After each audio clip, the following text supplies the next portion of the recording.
Bem-vindo ao Bíblia Ilustrada. A narrativa não contada sobre o rei Salomão é que, apesar de ser um monarca amado, sua jornada carrega alguns aspectos desfavoráveis.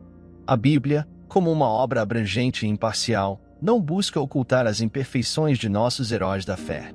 É desafiador pensar nos reis mencionados com afeto nas Escrituras sem mencionar Salomão.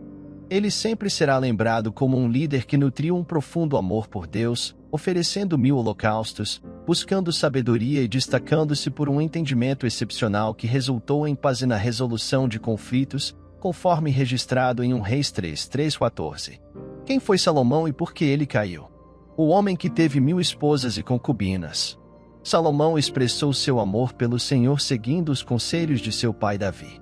Além disso, ele realizou sacrifícios e queimou incenso nos altos lugares. Quando foi a Gibeão oferecer sacrifícios, escolhendo este local significativo, Salomão apresentou 1000 holocaustos no altar de Gibeão. Naquela noite, o Senhor apareceu a Salomão em um sonho, dizendo: "Peça-me o que quiser, e eu lhe darei." Salomão respondeu, reconhecendo a bondade divina para com seu pai Davi, por sua fidelidade, justiça e retidão de coração. Ele expressou gratidão pela continuação dessa bondade, permitindo que um filho se sentasse no trono de Davi. No entanto, ele humildemente reconheceu sua inexperiência, considerando-se apenas uma criança diante da grandeza do povo escolhido de Deus, incontável e vasto. Salomão então fez um pedido único ao Senhor, um coração discernidor para governar o povo e discernir entre o bem e o mal. Dada a monumental responsabilidade que repousava sobre ele, o Senhor, satisfeito com esse pedido, declarou que, como Salomão não pediu riquezas, longa vida ou a derrota de inimigos, mas sim discernimento para administrar a justiça, ele concederia a Salomão um coração sábio e discernidor.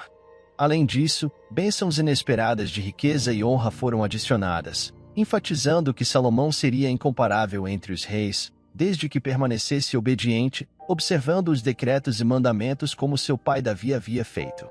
O Senhor prometeu a Salomão uma longa vida se ele continuasse em obediência.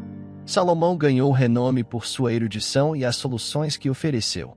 Ele escreveu alguns dos livros mais proeminentes da Bíblia, como Eclesiastes, Cantares de Salomão e Provérbios, cheios de sabedoria. Nestas obras, ele expressou muitas palavras, citações, músicas e provérbios tão profundamente significativos que ainda os exploramos hoje. Exemplos notáveis dessas pérolas de sabedoria incluem Provérbios 5:1-2, onde ele aconselha: "Meu filho, preste atenção à minha sabedoria, incline os ouvidos para minhas palavras de entendimento, para que você mantenha a discrição e seus lábios preservem o conhecimento."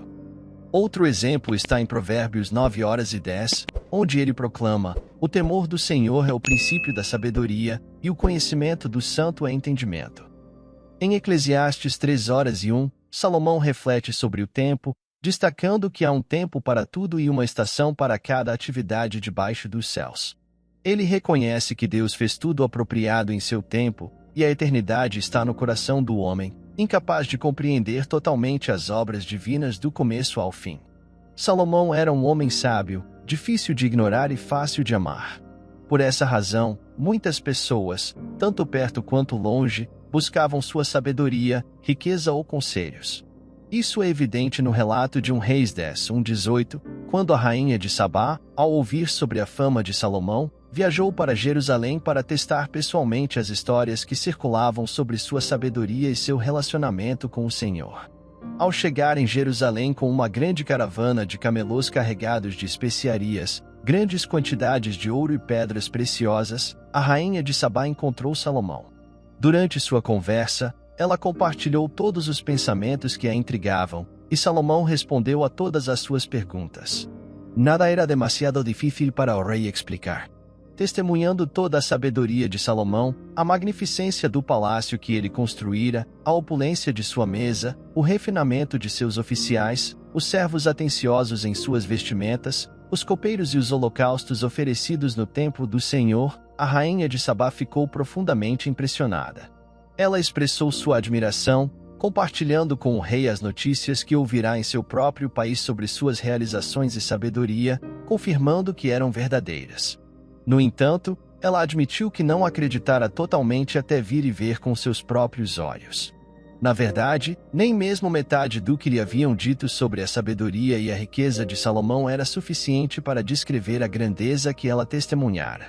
Em reconhecimento à bênção que Salomão representava para seu povo, a rainha de Sabá exaltou o Senhor Deus, que estava satisfeito com ele e o colocou no trono de Israel. Ela enfatizou que a ascensão de Salomão ao trono foi resultado do amor eterno do Senhor por Israel, designando-o para sustentar a justiça e a retidão.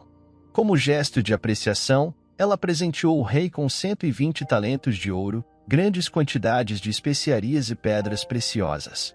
A rainha de Sabá também trouxe uma quantidade extraordinária de especiarias, superando tudo o que havia sido trazido antes. Os navios de Ofir trouxeram ouro de Ofir, juntamente com cargas abundantes de madeira de almugue e pedras preciosas. Salomão usou a madeira de almugue para criar suportes para o templo do Senhor e o palácio real, além de confeccionar harpas e alaúdes para os músicos. Desde então, uma importação tão grande de madeira de almugue nunca mais foi vista. O rei Salomão não apenas cumpriu todos os desejos e pedidos da rainha de Sabá, mas também os superou, demonstrando sua generosidade real. Doações após esse encontro, ela partiu com seu séquito, retornando ao seu próprio país anualmente. O rei Salomão recebia 666 talentos de ouro, sem contar as receitas dos mercadores, comerciantes e todos os reis árabes e governadores dos territórios. Salomão empreendeu a confecção de 200 grandes escudos de ouro martelado, cada um contendo 600 shequels de ouro. Além disso, fez 300 pequenos escudos de ouro martelado, com 3 quilogramas de ouro em cada escudo, que foram colocados no Palácio do Líbano. O rei também tinha um trono majestoso feito inteiramente revestido de marfim e coberto com finas camadas de ouro. No entanto, alguns aspectos desagradáveis e não tão justos de sua vida, como seu casamento com 700 esposas e 300 concubinas, são surpreendentes, conforme descrito no primeiro livro dos Reis 11:13. Salomão amava muitas mulheres estrangeiras, além da filha do faraó, moabitas, amonitas, sidonias e hititas, das nações que o Senhor havia dito ao povo de Israel: não se casem com elas, e elas não se casem com vocês. Com certeza elas desviarão o coração de vocês para seguir os deuses delas. No entanto, Salomão se apegou a elas com afeto, tendo 700 esposas reais e 300 concubinas. Suas esposas, porém, desviaram seu coração para seguir outros deuses, e seu compromisso com o Senhor, seu Deus, não era mais completo, ao contrário do coração dedicado de seu pai, Davi. Ele se dedicou a Astarte, a deusa dos Sidonios, e a Moloque, o deus detestável dos Amonitas.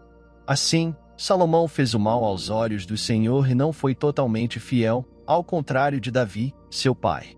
No monte a leste de Jerusalém, Salomão construiu um alto lugar para Quemós, a deidade abominável de Moabe, e para Moloque, o deus detestável dos Amonitas.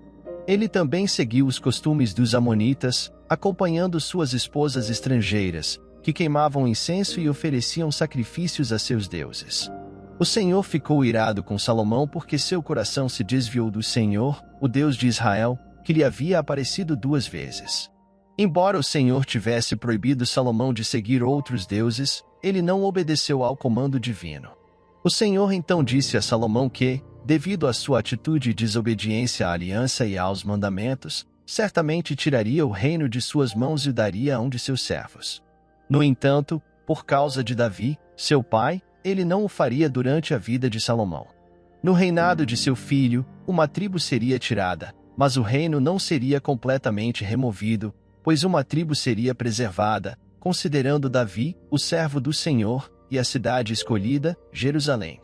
Eventualmente, a luxúria, a fraqueza e a falta de disciplina em seus relacionamentos com as mulheres afastaram Deus de Salomão, levando-o a perder quase tudo o que possuía. Jeroboão emergiu como um homem proeminente naquela época, reconhecendo o excelente trabalho de Jeroboão como um jovem. Salomão o colocou a cargo de toda a força de trabalho das tribos de José. Quando Jeroboão estava deixando Jerusalém, o profeta Aijá de Siló o encontrou no caminho, usando um manto novo. Os dois estavam sozinhos no campo, e o profeta rasgou o manto novo em 12 pedaços, dizendo a Jeroboão para pegar 10 pedaços para si, pois assim diz o Senhor, o Deus de Israel: eu vou tirar o reino da mão de Salomão e te darei 10 tribos. No entanto, por causa de meu servo Davi e por causa de Jerusalém, a cidade que escolhi entre todas as tribos de Israel, deixarei uma tribo para o filho de Salomão, para que ele tenha uma lâmpada diante de mim todos os dias em Jerusalém, a cidade que escolhi para o meu nome. Moloque, o deus dos Amonitas, foi mencionado como parte do motivo para essa decisão, já que Salomão não tinha Deus, nem seguia seus decretos e leis, como Davi, o pai de Salomão, havia feito. Apesar disso, Deus declarou que não tiraria todo o reino de Salomão durante sua vida, mas o reino seria tirado das mãos de seu filho. Jeroboão estava destinado a receber 10 tribos, governando sobre Israel, desde que obedecesse aos mandamentos de Deus, fizesse o que era certo aos olhos do Senhor e seguisse os decretos e mandamentos, assim como Davi havia feito. Deus prometeu estar com Jeroboão, construir uma dinastia duradoura e dar-lhe domínio sobre Israel. Apesar disso, haveria humilhação para os descendentes de Davi, mas não para sempre. Salomão tentou matar Jeroboão, mas ele fugiu para o Egito, para o rei Sisaque, onde permaneceu até a morte de Salomão. Salomão, uma vez o estimado líder das 12 tribos de Israel, terminou sua vida com apenas uma tribo. Ao encerrarmos essa jornada, convido você a refletir sobre as escolhas que fazemos todos os dias. Que possamos aprender com Salomão a importância de tomar decisões éticas e espirituais, sabendo que essas escolhas não apenas moldam nosso próprio destino, mas também o destino daqueles que lideramos nas futuras gerações. Espero que tenha gostado deste vídeo sobre Salomão. Se você gosta de conteúdo semelhante, compartilhe suas opiniões e sugestões para vídeos futuros. Que Deus te abençoe. Até logo!